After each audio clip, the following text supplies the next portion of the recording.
நீங்க ஒரு நாளாவது நின்று யோசிச்சிருக்கீங்களா? என் வாழ்க்கை ஏன் இப்படி செல்கிறது? சில நேரம் நம்ம கஷ்டம் கூட நம்ம முன்னேற்றத்துக்காக தான் வருதா? இது எல்லாம் சும்மா இருக்கல. உன் பிறந்த நொடியிலேயே உன் பாதை ஒரு சக்தியால் நிர்ணயிக்கப்பட்டிருக்கு. அதுதான் நட்சத்திர சக்தி. ஆனா அது ஜாதக புத்தகத்துல எழுதுற வார்த்தை கிடையாது. அது உன்னோட உண்மையான வடிவத்துக்கு தள்ளும் தெய்வீக அடையாளம். நட்சத்திரம் என்பது விதியின் கட்டளை இல்ல. அது உன் ஆன்மாவின் திசை தெளிவுபடுத்தும் குரல். அது என்ன சொல்றதுன்னா, உன் உள்ள இருக்கிற திறமைய துளைக்க ஆரம்பி, உன் பயத்தை தள்ளிவை, உனக்காக எழுதப்பட்ட உயரத்துக்கு வந்து நில்லு. நட்சத்திரம் நம்ம வாழ்க்கைய நடத்திடவில்லை, அது திறந்து வைக்கிறது. அறிவை, அறிகுறிகளை, தடைகளை தாண்டும் துணிச்சலை. உதாரணம், பூராடம் நட்சத்திரம். இது மாற்றத்தோட பிறந்த நட்சத்திரம். புயல் வந்த பின்னால வரும் அமைதி மாதிரி, அழிவுக்கு பின்னால உருவாகும் புதிய வாழ்க்கை.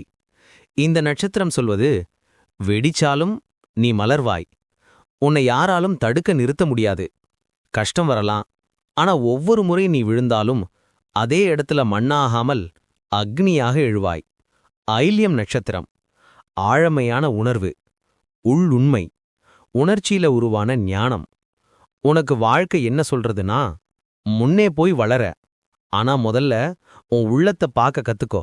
நினைவுகள், பயங்கள், பழைய நிழல்கள், இவையெல்லாம் நீ வெளியேறணும், உயரணும் என்பதற்கான சோதனை. அதை கடக்கிற போதே நீ ஒரு சாதாரண மனிதனில்ல, அறிவால் உருவான ஆற்றல். இப்போ கேள்வி, நட்சத்திரம் உன் பாதையை நடத்துதா, இல்ல நீயா அந்த பாதையை தேர்வு செய்யற? உண்மை இதுதான். நட்சத்திரம் வழிகாட்டும், வழி நடப்பது நீ. கடவுள் காம்பஸ் கொடுத்திருக்கார், நடக்கிற கால்கள் உன்னுடன் சொல்றாங்க. அதனால பயமா இல்ல, முன்னேற அறிவு, சோதனையை கையாள்ற சக்தி.